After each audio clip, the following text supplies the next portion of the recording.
अब हामी बालमैत्री कार्यक्रम जुन विधिवत रूपमा घोषणा गरेको छ भिरकोट नगरपालिकाले, त्यसैलाई मध्यनजर गरेर आज हामी एउटा प्रभात रेली कार्यक्रममा जाँदैछौँ। अब तपाईँहरू अन्तिमसम्म रहनुहोला। हाम्रो रेली कस्तो हुन्छ र यो कार्यक्रम सेयर गर्न चाहिँ नभुल्नु होला है त। दुई लाइन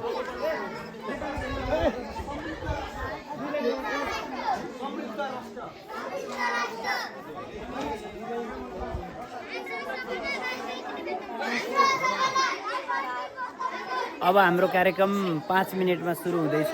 यहाँबाट हामी प्रभात रेली यो पेरिफेरी सबै घुम्नेछौँ र त्यस पछाडि यहाँ आएर फेरि केही महत्त्वपूर्ण जानकारीहरू सेयर गरेर आजको यो हाम्रो कार्यक्रम सक्नेछौँ है हामीले।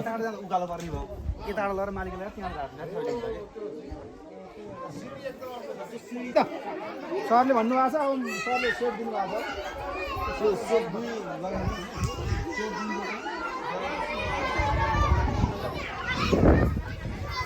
यता फर्काउनु, यता फर्काउनु।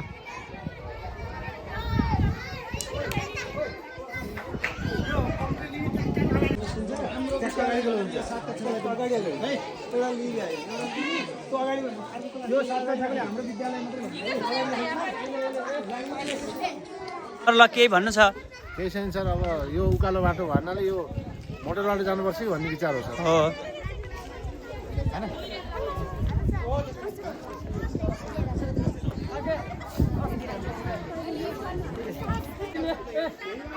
हो हो, यो सानो क्लासबाट अगाडि बढाउँ त सर। सानो क्लासबाट अगाडि बढाउँ त मिल्छ क्या कुरो? नारा लाउँछ नि, नारा लाउन सिकाउने हो नि। यिनीहरू त हिँड्छन् नि बिचा बिचा, हामी बिचमा बसेपछि नारा लगाइहाल्छन् नि। एकछिन लाइन लाइन अलिक सिधा आउनु न हजुर, अगाडि आउनु, यता अगाडि आउनु हजुर, अगाडि आउनु के हो। यिनीहरूलाई बिच बिचमा राख्नु पऱ्यो। झन्डा हुन्छ, दुईजना मात्रै हुन्छ। झन्डा लिने र हो त दुईवटा झन्डा लिने।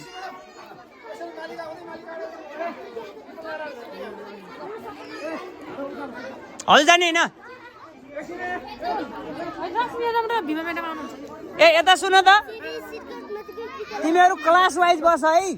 9 क्लास लास्टमा बस है, 9 क्लास लास्टमा, 8 क्लास त्योभन्दा अगाडि।